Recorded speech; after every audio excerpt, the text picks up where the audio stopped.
Hello everyone, welcome to the Joking Dolphin Game Pod. I'm Mark and as always I'm joined by Matthew. Evening. And Nathan. Hey up. How the devil are we doing? Bloody brilliant. Literally. Yeah. Yes, very much so. That's why I said it. Do you want to tell the ladies and gentlemen what happened? Well, not to be overly dramatic, but I chopped my finger off. That's slightly dramatic there. But Pretty Right. much. I cut the And end he's of my here. finger. Amazing. Yeah. Well, you can't see me waving my stump around, but basically what happened was I cut my finger cleaning. It bled for a long time. I thought I was gonna have to go to hospital, but I didn't, and it's all right now. It stopped bleeding, so it's fine. Only bled for about 4 hours. I mean, I'm amazed you were cleaning, to be honest. But shall we move on to news then? Yes. Shall we start with the depressing stuff first? Just get that no. out of the way. Go Well, on. we already got through the depressing stuff. My finger action, not that kind of Whoa, finger action, whoa. but yeah. Anyway, go on, Mark. Let's get the depressing Yeah, stuff. let's just move on, shall we? All right, so there's been, obviously, for the first bit of this year, it's just been a complete minefield of layoffs, hasn't it? Yeah. In pretty much across the gaming industry. And this past week, yet more seems to have happened, unfortunately. But we'll start with, involving two particular companies. So we've got EA. So they've announced that they will lay off 5% of their workforce, which is estimated to be around 600 jobs. And along with that, it's reported that Respawn's upcoming first-person Star Wars shooter, believed to be based on The Mandalorian, has been canned. No. Which disappoints me greatly, if that is true, that it's The Mandalorian game. What is it with these exciting Star Wars games getting cancelled? There was that other one, wasn't there? What's it called? Is it Amy Hennig was doing one? She was doing one, yeah. I don't think it was given a name, was it? Is it Star Wars? I think it just Like had a number. Scoundrels or something. I think it had a number. Was it like 1616 or something like that? I might have got that completely wrong. But No, that was quite a while ago actually. Oh, it That was a while ago, That was 13. 13, that's it. That's Yes. where you played as like you're gonna play as like a bounty under in the underbelly of Coruscant, I think it was gonna be. Amy's was like a slightly different one because you started in Tatooine, I think. Aside from that, there's also been Sony PlayStation. Pretty rife with layoffs. Pretty big news. So they're reducing their headcount by 900 globally, which is about an 8% reduction. That's pretty big. This is impacting a number of studios, including Naughty Dog, Guerrilla, Insomniac, and Firesprite. And regarding Firesprite, it's reported that a Twisted Metal live service game they were developing has also been cancelled. Well, you can see it for Naughty Dog because they cancelled the multiplayer for The Last of Us Part 2, didn't they? So there's nobody working on that. Yeah. Yeah, That might but have something to do with it. I think they announced that before all this, though, wasn't it? Oh, I think yeah, they yeah. just That was a struggled while with it, ago. wasn't it? But there's also been one other thing, and it's a London studio, developer of SingStar and iToy games back in the day, and more recently PlayStation VR Worlds and Blood and Truth. And they've been shut down. Well, they're going to be shut down, disappointingly. Have you seen what's made people particularly irked about this? Is that there's a photo circulating where Jim Ryan, CEO, PlayStation, he actually visited 5 days before that announcement was made, and there's a photo circulating of him just like smiling with all the team there. That's not made people happy, because it was supposed to be like because he's leaving. Yeah. It was like a farewell party apparently for him. Well, it was a farewell party for all of them. But they went to know that. People aren't happy with that. But it's just a really sad state of affairs in the industry at the moment, is it? Yeah. I read something that was it something like 10,000 losses last year? Pretty much Something like that. And so far, and we just started March now, and I think there's been about 7,500 Wow. now. So we're 3/4 of the way through that entire year already, which is ridiculous. Just insane, isn't it? I still think it get worse. We're going to surpass that easily. Yeah, not something that we really want to be surpassing No, as an industry. But I mean, I know records are there to be broken, but we don't want this one. yeah, Well, that's it. that is shocking stuff. It is a shame they're closing the London studio, because it's just a shame for the UK gaming industry as a whole, isn't it? Yeah. Yeah. I think we're like on a verge of an industry crash or something. I think it's more of a correction than a crash. Correction. Because generally speaking, this has probably been on cards for a couple of years. Because everybody over leveraged in COVID. And to be honest, last year the industry stagnated. And with wages going up, the price of everything going up, something's got to give. And unfortunately, it's people's jobs. Profits probably went up as well, though. That's it. I think like a lot of companies have recorded record profits before all this course correction that's been going on. I think it's just doesn't seem right, they're does it? preemptively doing it because they want to keep the shareholders happy. It makes you think more about like how Japan handles stuff though. Like they seem to be very like, I think that I don't know the full story of all like laws, but I do think there's some laws that sort of protect this kind of stuff. So like in an event of something like this, I remember I think Nintendo was there quite some time ago. They looked like in trouble, and instead like Iwata, who was the CEO at the time, took a pay cut before sort of taking anyone's jobs. I think that by law you had to do that. That's what I mean. So, I think Japan has those kind of laws in place where it's like, right, if you're in some sort of trouble, CEO needs to take a pay cut first before any, like, if people's jobs go, it's like it is a last sort of. Yeah. I think there it's plan, kind of the needs of the many outweigh the needs of the few, to paraphrase Star Trek or Spock. But yeah, I think in the Western side of the world, it's pretty much the opposite. It's the rich get richer, and they have their golden parachutes. Of the many. Yeah. Well, that's it. It's CEOs, it's executives, all the shareholders. They need to be appeased before anything else happens. It's just such a backwards way of looking at it, but that's our world we live in. But yeah, I think as Mark said earlier, it doesn't seem to be getting any better, does it? If anything, it's just getting worse. I think it'd be easier to list the companies that haven't laid off right now than have, and then you'll find which one's next. Yeah, I was going to say yet. Yeah. Well, is there any silver lining now or any of this then? No, just more misery. I wanted to try and segue that into that new company being founded, but no, more misery. Oh, that one. Okay. Well, yeah, okay. Let's slight good news then. So, Activision Blizzard, questionable company, shall we say?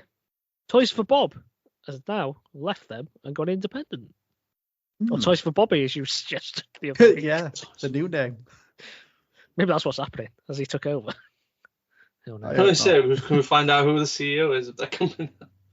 I mean, they've not really said much else apart from the fact that they've left.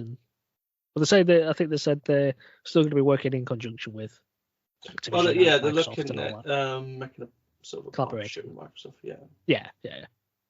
Well, that's good news. Masters of their own destiny and all that. Well, that's good. Yeah, that's definitely. good. I think they proved their worth as a developer over the years.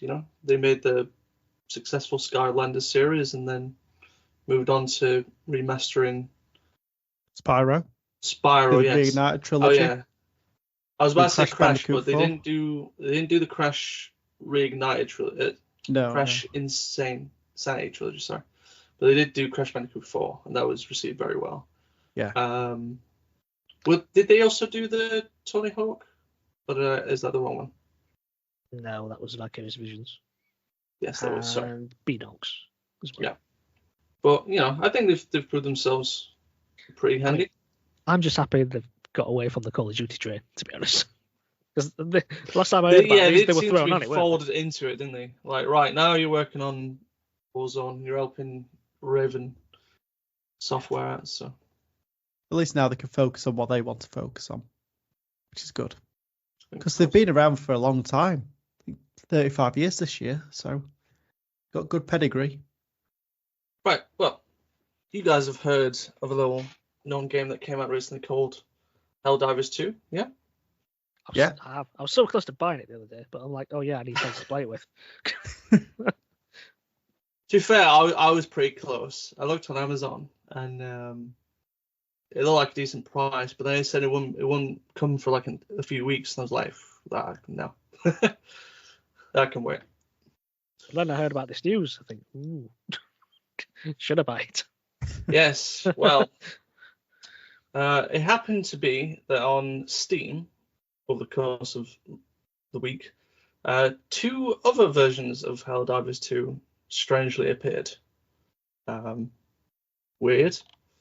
They also had like their own discounts on them, and was showing I think the game at like I think it was $12.49 US and $19.99 for the other version as well. Nathan would be straight on that deal. Oh yeah, definitely. I mean, I'd probably be saying, I'd be like, oh, I'm gonna get them then. But yeah, according to Steam database, both of these versions of the games were actually existing indie games, where they had all their metadata changed by their developers to sort of look as though they were Helldivers 2, which is very strange. Why? Because I don't think I've ever known anyone do this before. I don't think they could get away with this. I mean, for them to even be able to do it in the first place, I think is astonishing. Like, So you could just... What were the games? So, the games, in actuality, were known as Figurality by Soul on Board Studio and Do Not Smile by Whitehall Games. Oh, I thought you were going to say like Hell Scuba Divers or something. Yeah, it was actually Dave the Diver. I mean, let's be honest, that sounds like shovelware if I've ever heard it. Well, strangely enough, both of those games were released on November 4th last year, and were both changed at the same time. So people are surmising that they could actually be behind the same people. Both developers are probably the same person or people. Yeah, very strange. Is there any record of how many this might have fooled? Any data on that? I don't think so. I'm guessing I don't think there is. No. I'd like to think people weren't fooled by it, but I'm sure some. Well, I hope not. Maybe some people. If they did, I'm sure Steam would be kind enough to refund that money. Are they still on Steam, these games? Do we know? No, Surely both not. games got pulled pretty soonish. Apparently, they were up on Steam modified for around 3 hours before it was spotted, and both games got delisted. But yeah, that's terrifying to actually find out that like you could just I'm just gonna put rubbish on, and I'm just gonna change everything, change the name, change who the developer is, screenshots, get everything, match everything, and just start making money if people get caught on it. I'm confused. Why would you be able to edit that stuff once the listing's already gone up? How do you mean? I don't know. I mean, like your developer and all that stuff that you just mentioned. Yeah. I would have thought you'd have to put that as you're listing it on Steam. But once it's up there, you wouldn't be able to edit that sort of information. Well, Unless they took it down. I imagine you would still need to edit it, because stuff like, if you get updates on a game, you want to post new screenshots, you might want to change the description. Not data like that, though.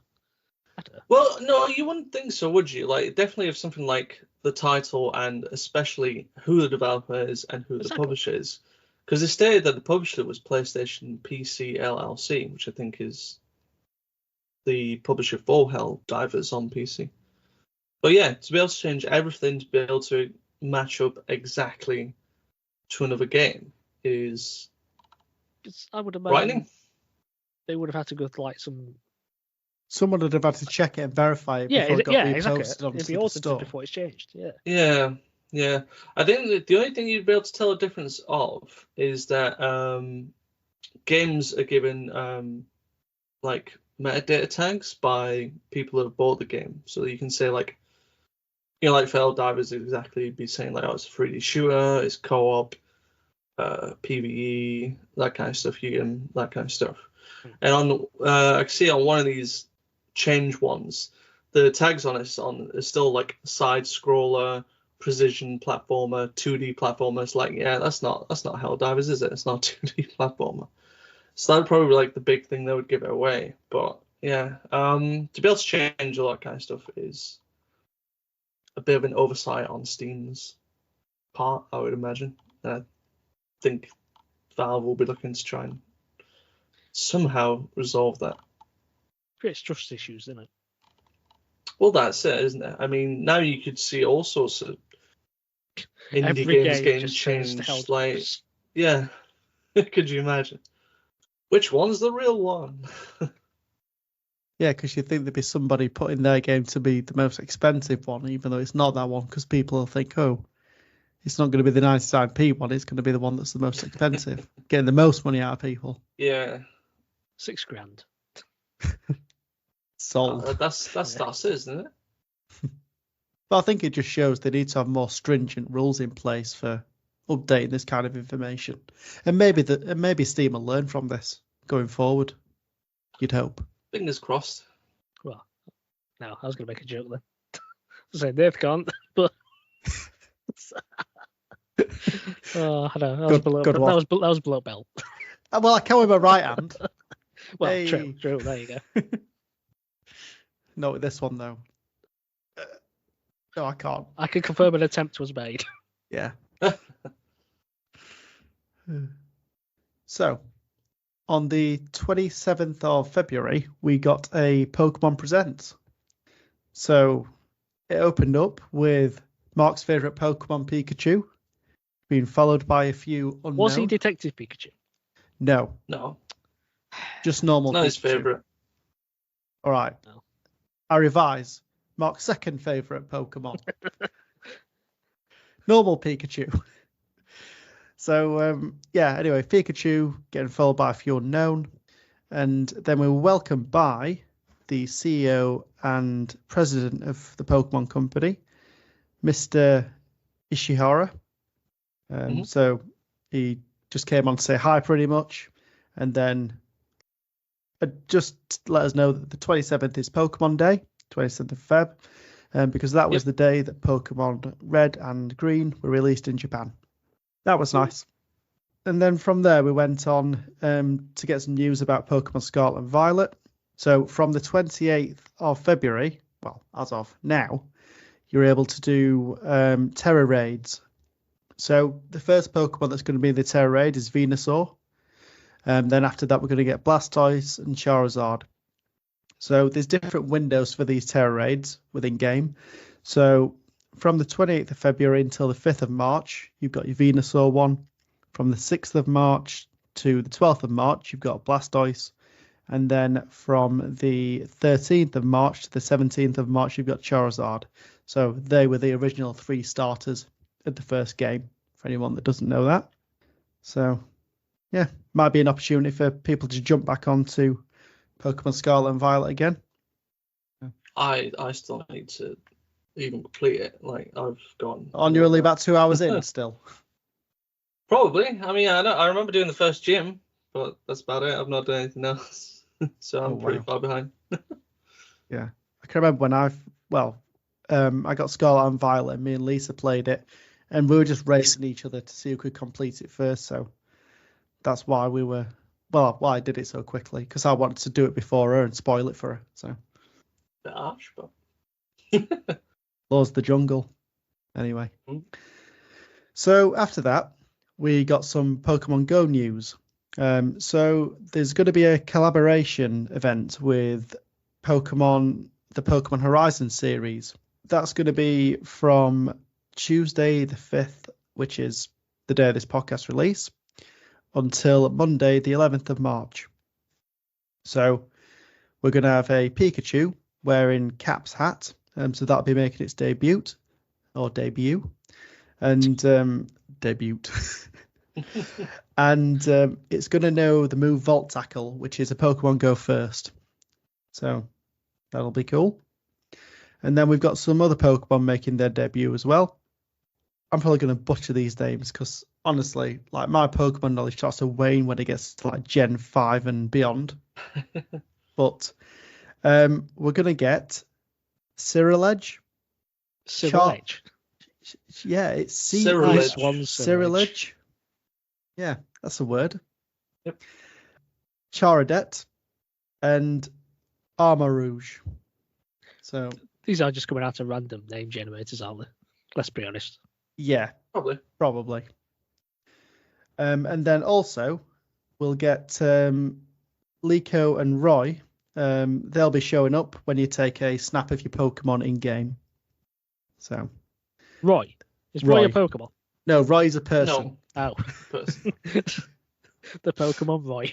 So yeah, so these are like the new protagonists. Oh, Yeah. right, okay. Of the anime. of the Horizons anime. Yeah. So and then we got a splash screen, and it's saying we can watch the Horizon series from the 7th of March on Netflix, but that's US only. So not for us, just for the Americans for now. Don't know when we're going to get it. But anyway, you can probably use your VPN if you want to, if you really want to watch it. Next up, we got some information about Pokemon Sleep. So this is a game. Sleep. Yeah. So it's a basically it's a sleep tracking app, but for Pokemon. You can like capture Pokemon while you sleep. What? Yes. That's the answer. Oh. Okay. So anyway, I'll get into this one. So we had a cinematic of a Pokemon called Raikou, like an electric dog thing, running into a city.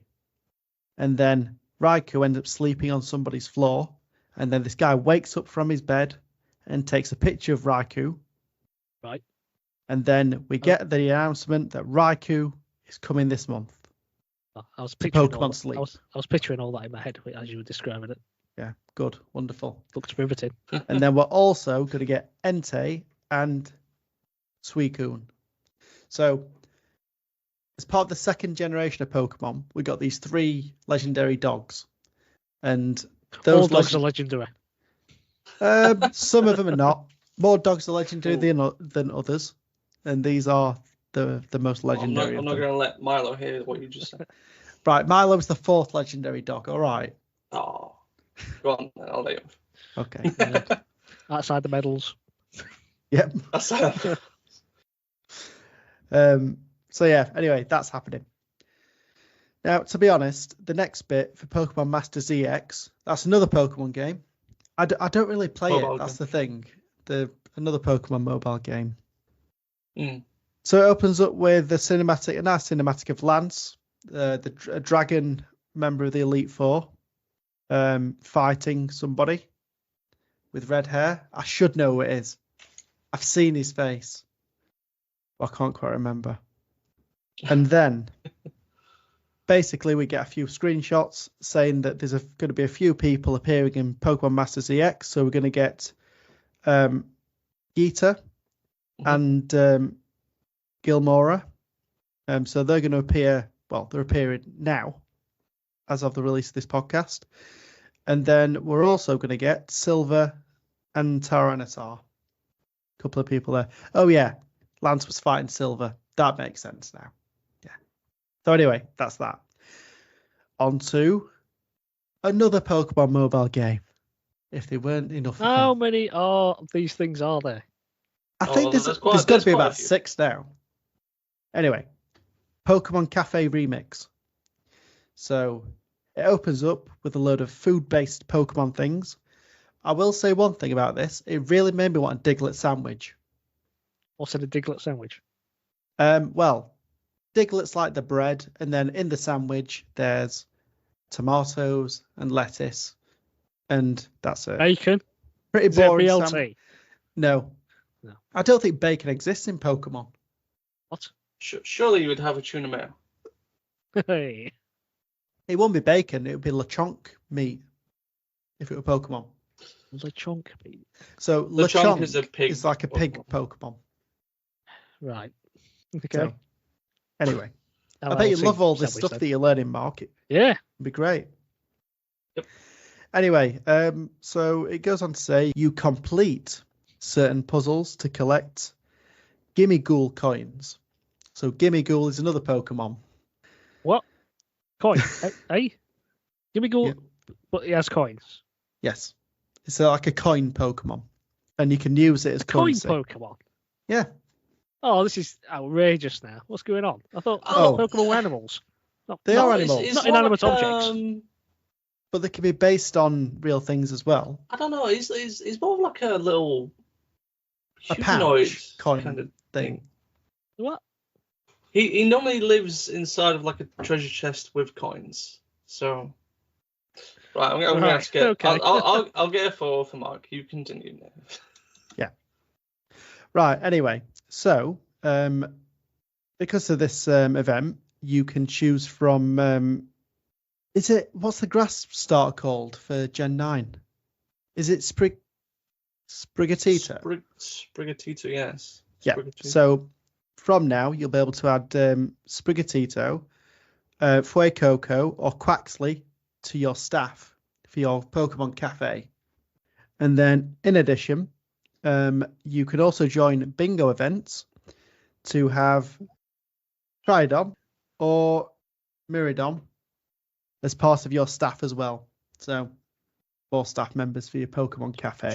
Just for information, I've shown Mark a photo of what. So it's a thing that Chemical lives with coins. It's not the actual coin Pokemon. No, it's not the actual The Pokemon coin, isn't but the coin. No.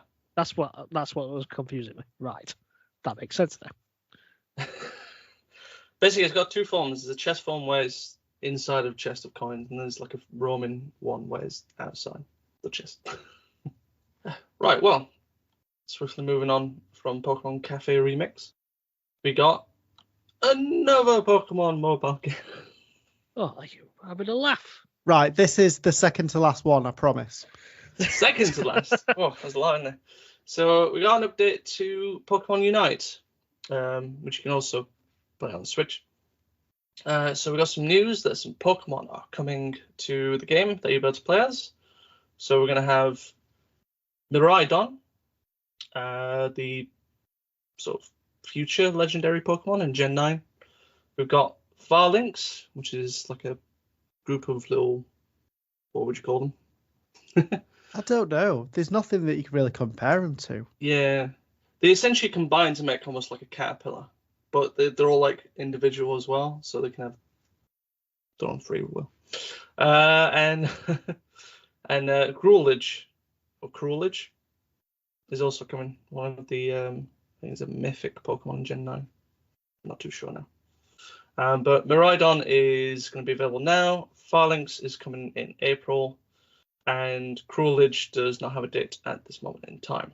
Yes. I believe you'll also get some free unlock stuff as well. They give away like a gift code that you can use to be able to unlock Miraidon for a few days free.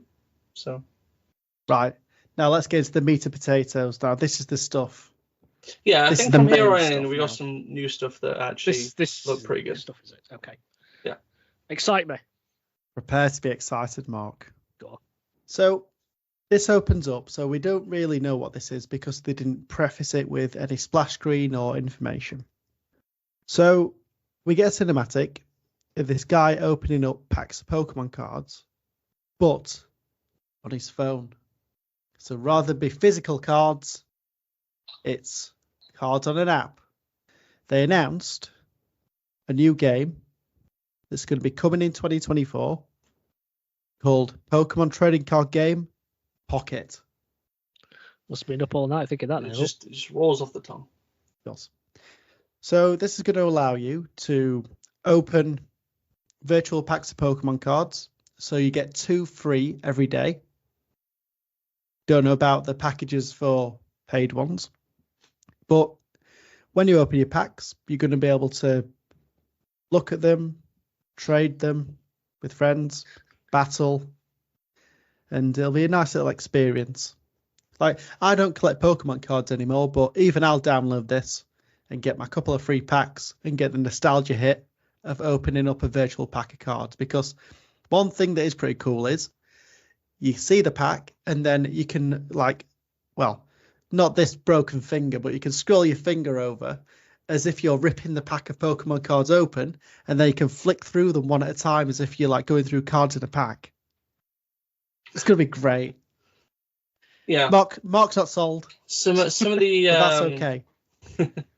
some of the like Halo ones as well, where like the special edition ones will be like interactive as well. So some of them you've seen like a Charizard EX card that had like a 3D effect on them, and then I think another, I want to say a Pikachu one had like a full interactive, like you almost like dived into the world of like that card's illustration. It was pretty cool. So I think they call them ones immersive cards. Yeah. Do you know what? I hope there's not like some sort of a monthly subscription thing to get in a promo card and like a certain amount of packs. That's the thing. Battle Pass. And also, what they're probably going to do is dive into the classics collection, where you can get the original packs of Pokemon cards and stuff. They're definitely going to do that, aren't they? My only thing on this is that it is going to clash with. I mean, they already have a trading card game app already. That's like the full thing when they did the full card game onto the app. So I wonder how like will this take away from that app? Will there be a connection between both apps? I don't know. I can imagine if this does take off, it'll probably end up cannibalizing the other app if it does take off, and they'll just have this one. My only other thing as well, because I remember the PC game, and I think maybe the mobile app as well, I can't be too sure, had a function in it where, do you know, in physical packs that you get, you get that like QR code to scan, QR code and stuff. Yeah. So I'm wondering if Pockets will also come with that, because if it is, I've got a lovely collection here that I could do with scanning from my physical card collection that I had a few years ago. Hang on, so would you get a digital version of that specific card? Yeah. Yeah. So I'll show you the card here. So this is like a graphic, and then this is the code QR, if you can see it. Yep. Just about. So yeah, you could get that scanned, and then you'd get a digital copy of that pack that you just got. Fingers crossed they will. Right, well, should we move on to our final Pokemon news that we got? Yeah, we got one last thing, didn't we? Is it another MOBA? It's not. Good. So don't worry, Mark. Well, I mean, the Switch is technically I knew this on the mobile. It's a hybrid console. So yeah, hybrid. Right, well, we started off with a bit of news saying there's a redevelopment of a certain city. We didn't know what yet. Just said there was a redevelopment of something city going off. We started getting pencil drawn artwork of like some buildings, and we saw some people as well that got drawn in, and then we saw like a Pikachu getting drawn in.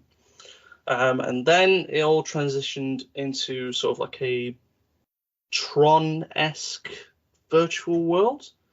Well, it was Lumino City, weren't it? From Kalos. Yeah. So we eventually find out as Pikachu is roaming through the streets of the city, going through. You're seeing sort of one Pokemon battle going on between a trainer and a Dragonair, I think, at some point in a canal, and then like a Gyarados was randomly appearing there as well. And you're seeing some other Pokemon as well. I think there was what's that dog Pokemon that you can customize? Frufru, I think it's called, something like that. Anyway, you go through these streets. It transitions over. You're following one of the bird Pokemon as well, going around this Eiffel Tower-esque building. And yes, you eventually find that the city is based on the Luminos City, which appeared in Pokemon X and Y, the Generation 6 Pokemon, which was the first one to appear on the 3DS. It was also my first Pokemon game coming back after a few generations out. So this has a bit of a special place for me. in terms of Pokemon gens. And then, yeah, you saw that there was some sort of redevelopment of Luminos City. It did fly out initially. You saw like the whole city, which is basically just like a dish in effect. And then you saw like a rough to draw out version of it, which might suggest that it's like a past version of it. I'm not too sure how they're playing this. It's interesting. But then it came out and revealed that we're getting a new Pokemon Legends game with the title of Pokemon Legends. Now, I don't know how they are going to say this officially, but I'm going to state it as Z-A. Well, when I saw this, I think there's going to be two games. Pokemon Legends Z and Pokemon Legends A. Because it said releasing simultaneously worldwide in 2025. So that to me means that there's two. And I think with what we saw with the future and the past is that one's going to represent the future of Kalos and another one's going to represent the past of Kalos.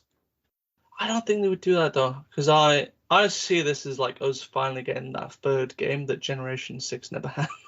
Well, we all wanted Pokemon it seemed like it was going that way, wasn't it? Because you got Pokemon X and Y, and each Pokemon game has their own legend that's kind of shaped like that letter.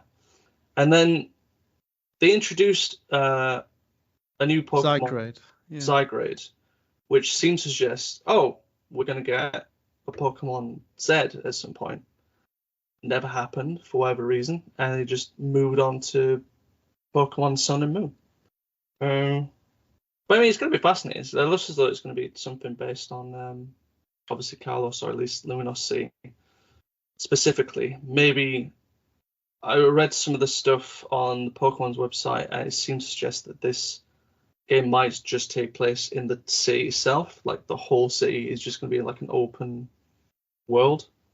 It'd have to be big, though, and it'd have to incorporate a lot of environments to be a Legends game. Because Legends game, well, from what we saw with Arceus, it's all about exploration. Well, yeah, but then the next evolution from Legends was Scarlet and Violet, and that was, all in purposes, an open world game. So you'd imagine, I know it's got Legends in the title, but you'd imagine this is just going to be one big game. Maybe, rather than it being two games, maybe it is just one game, but the story's set in two times.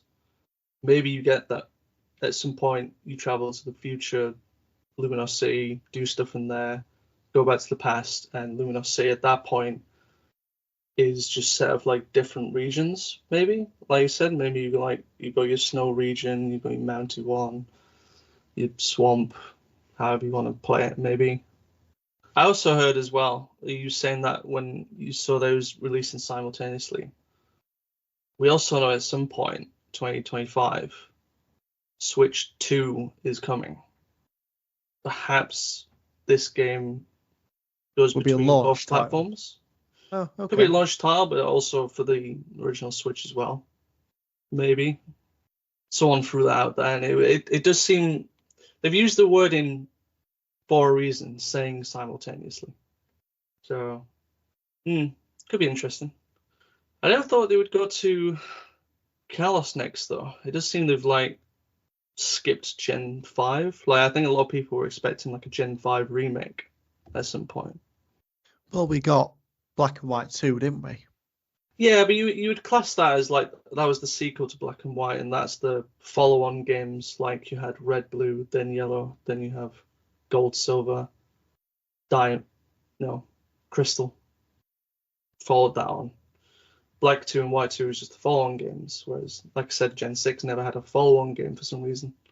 But yeah, it is interesting they're taking their time as well, because this is is launching next year.